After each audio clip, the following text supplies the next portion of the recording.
Shalom teman-teman semua, saat ini kita akan bahas sebuah fenomena yang sering kali terjadi di gereja, ya, yaitu slain in the spirit atau rebah atau jatuh ketika didoakan. Biasanya ini kalau kita datang ke sebuah KKR, ya, atau di ibadah-ibadah, kemudian setelah firman Tuhan biasanya, ya, pendetanya panggil, siapa yang mau didoakan, ayo maju ke depan, ya. Dan ketika seseorang didoakan, kemudian dia rebah, dia jatuh, slain in the spirit. Seperti ini videonya mungkin. Ya, jadi kita lihat pendeta ini mulai mendoakan. Wah, aduh, main dorong-dorong. Wah, dikeplak lagi kepalanya. Dimarahin jemaatnya.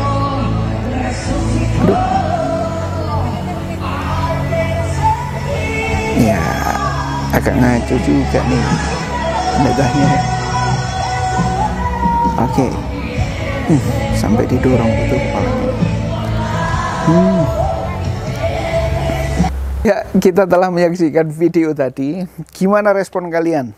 Ya, banyak oknum pendeta seperti ini, ya, yang dia ingin show off, mungkin menunjukkan dirinya berkuasa, sehingga ketika doakan orang agak sedikit didorong kepalanya. Bukan sedikit sih, tadi lumayan banyak, ya. Bahkan ketika ada seorang perempuan tadi yang cukup marah ketika kepalanya dipegang, mungkin sedikit didorong. Nah, jadi memang slain in the spirit itu bukan sebuah keharusan. Jatuh atau rebah, setiap orang itu punya manifestasinya masing-masing, ya. Tetapi kalau kita melihat dasar Alkitabnya, memang rebah atau slain in the spirit ini bukan merupakan suatu keharusan. Ya, ini biasanya ada di gereja-gereja karismatik. Bahkan banyak oknum-oknum pendeta yang melakukan seperti ini. Memang, ya, kalau kita rebah di dalam ketika kita kepenuhan Roh Kudus, karena tubuh kita nggak kuat menahan, ya, kita rebah, it's okay, ya, itu memang salah satu tandanya.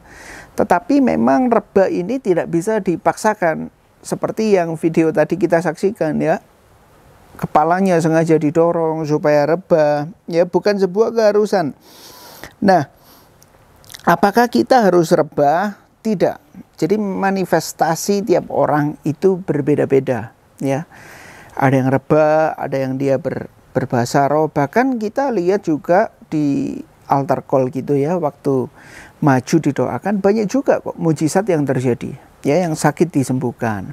Nah, tapi sekali lagi, ya, slain in the spirit ini atau jatuh di dalam roh lah istilahnya, bukan merupakan sebuah keharusan, ya. Jadi kalau kita di gereja kemudian kita mengalami fenomena ini, ya, kita terima saja. Tetapi ada banyak oknum pendeta yang ternyata dia mendoakan dan mengharapkan jemaat yang dia doakan atau orang yang datang di gereja itu supaya rebah. Nah, ya, sekali lagi, rebah itu bukan sebuah keharusan. Kalau kita ketemu pendeta seperti ini, ada kebanyakan teman-teman saya, bahkan mereka cerita, ya, saya pura-pura jatuh aja lah karena sungkan sama pendetanya atau kasihan sama pendetanya, ya.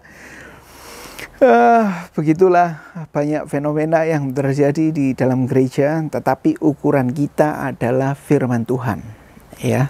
Ada banyak oknum yang memang melakukan hal-hal seperti ini, kelihatannya sedikit memaksakan. Nah, kita harus menimbang semuanya dengan firman Tuhan, ya. Ada yang bahkan mendorong dengan paksa dan lain sebagainya. Jadi teman-teman, mari kita lihat semuanya dengan ukuran kacamata firman Tuhan. Tuhan Yesus memberkati.